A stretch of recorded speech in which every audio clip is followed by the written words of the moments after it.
اعوذ باللہ من الشیطان الرجیم بسم اللہ الرحمن الرحیم۔ تو آیت نمبر 97 کیا ہے کہ اے نبی کہہ دیجئے جو کوئی بھی دشمن ہو جبرائیل کا تو وہ یہ جان لے کہ اس نے تو نازل کیا ہے اس قرآن کو آپ صلی اللہ علیہ وسلم کے دل پر اللہ کے حکم سے، یہ تصدیق کرتے ہوئے آیا ہے اس کلام کی جو اس کے سامنے موجود ہے، اور ہدایت اور بشارت ہے اہل ایمان کے لیے۔ اب جب قرآن نازل ہوا نبی کریم صلی اللہ علیہ وسلم پہ تو جو اہل یہود تھے وہ جو ہے کمتری کے احساس میں آگئے، کیونکہ وہ جس احساس برتری کا شکار تھے وہ بنی اسماعیل کو حقیر سمجھتے تھے، اور حضرت محمد صلی اللہ علیہ وسلم بنی اسماعیل میں سے ہی تھے، تو وہ جبرائیل علیہ السلام کو اپنا دشمن تصور کرنے لگے تھے اور ان کو گالیاں دیتے تھے۔ اب اس پہ یہ آیت نازل ہوئی تھی کہ جو کوئی بھی جبرائیل کا دشمن ہے تو وہ اللہ کا دشمن ہے، کیونکہ فرشتے اور اللہ جو ہے یہ ایک ہدایتی وقت کی طرح ہے۔ آیت نمبر 98 ہے کہ تو کان کھول کر سن لو جو کوئی بھی دشمن ہے اللہ کا، اس کے فرشتوں کا اور اس کے رسولوں کا اور جبرائیل اور میکائیل کا،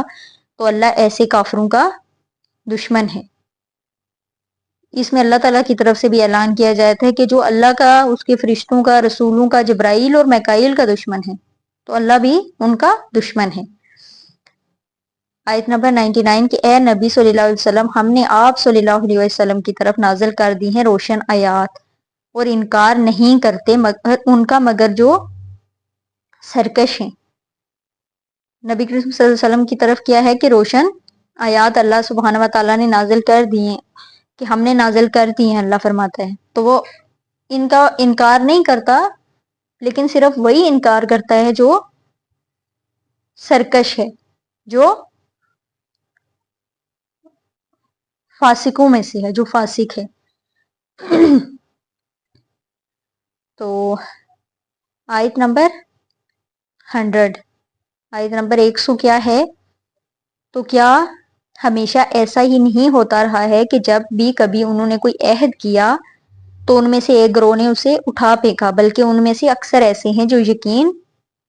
نہیں رکھتے۔ یعنی جب بھی انہوں نے اللہ سے کوئی عہد کیا، یہ اہل یہود بنی اسرائیل کے بارے میں بات کی جا رہی ہے کہ کوئی بھی اللہ سے عہد کیا یا اس کے رسول سے کیا تو وہ اس پہ انہوں نے پورا اترے نہیں، بلکہ ان میں سے اکثر ایسے ہیں جو یقین ہی نہیں رکھتے، بل اکثرہم لا یؤمنون، کہ ان میں سے اکثر ایسے تھے جو یقین ہی نہیں رکھتے۔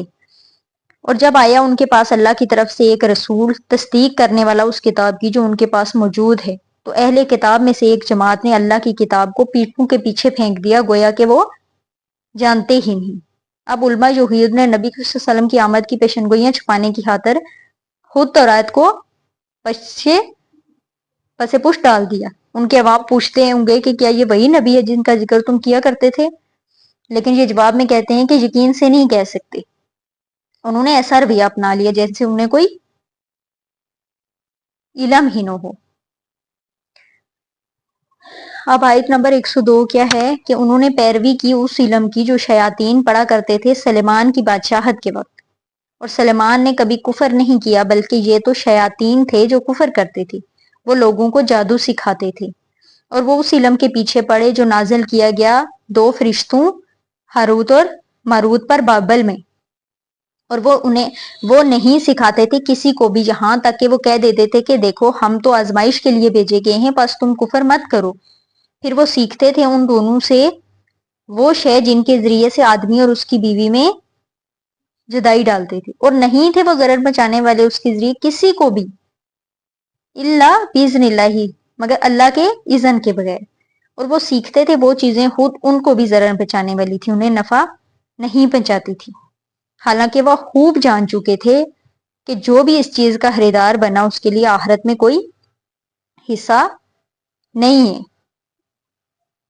اور وہ بہت ہی بری تھی وہ چیز جس کے بدلے انہوں نے اپنے آپ کو فروخت کر دیا، کاش کہ انہیں علم ہوتا۔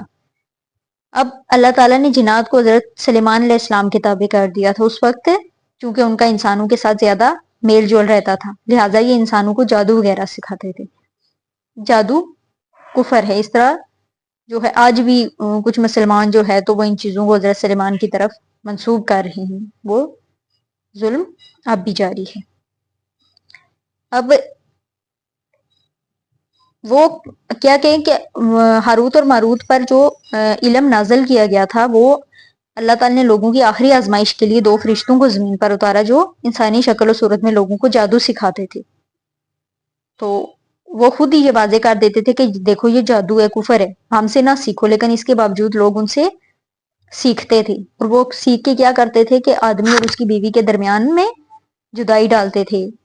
لڑائی ڈالتے تھے، لوگوں کے گھروں میں فساد ڈالتے تھے۔ لیکن کیا ہے کہ کوئی بھی ایمان کا تقاضا یہ ہے کہ بندہ مومن کو یہ یقین ہو کہ اللہ کے اذن کے بغیر نہ کوئی چیز فائدہ پہنچا سکتی ہے اور نہ ہی نقصان، چاہے کوئی دعا ہو وہ بھی اللہ کے رب کے اذن کے سے ہی کام کرے گی، ورنہ نہیں کرے گی۔ اب جادو کا اثر بھی اگر ہوگا تو اللہ کے اذن سے ہی ہوگا۔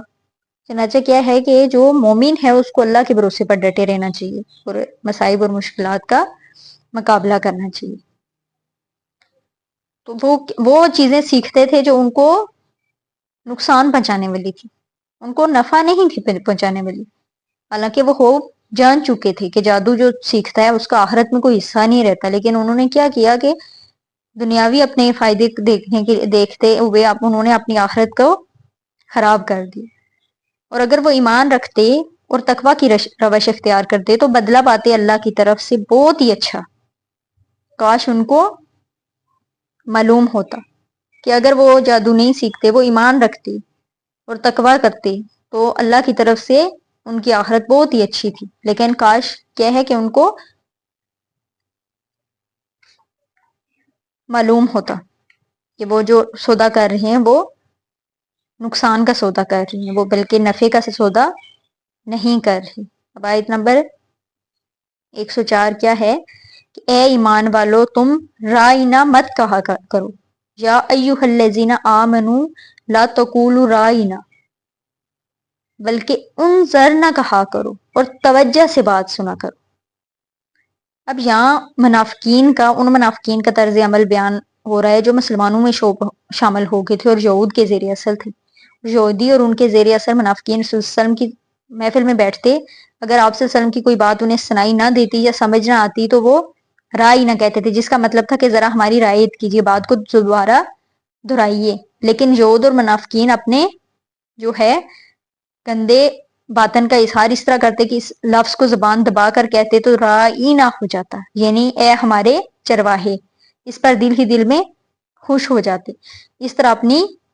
نفس کو جو ہے غذا مہیا کرتی۔ اور اگر ان کو کوئی ٹوک دیتا کہ یہ تم کیا کہہ رہے ہو تو جواب میں کہتے ہم نے تو رائی نہ کہا تھا۔ معلوم ہوتا ہے کہ آپ کی سماعت میں کوئی خلل پیدا ہو چکا ہے۔ چنانچہ مسلمانوں کو کہا جا رہا ہے کہ اس لفظ کو ہی چھوڑ دیا کرو، بلکہ اس لفظ کی جگہ انظرنا یعنی اے نبی ہماری طرف توجہ فرمائیے یا ہمیں مہلت دیجیے کہ ہم بات کو سمجھ لیں، اور دوسرے یہ کہ توجہ سے بات سنا کرو تاکہ دوبارہ پوچھنے کی ضرورت ہی پیش نہ ہو۔ وَلِلْكَافِرِينَ عَذَابٌ، اور ان کافروں کے لیے دردناک عذاب ہے۔ آیت نمبر 104 تھی یہ جس کا ہم نے ابھی پڑھا ہے، تو آیت نمبر 5 سے انشاءاللہ ہم اگلے سبق میں پڑھیں گے۔ تو یہ اس کو غور سے سنا کریں اور دعا کیا کریں کہ اللہ سبحانہ وتعالیٰ اس کو ہمارے لیے ہمارے دلوں کو کھولے تاکہ ہمارے دلوں میں اس پہ عمل کی توفیق پیدا ہو۔ آمین ثم آمین۔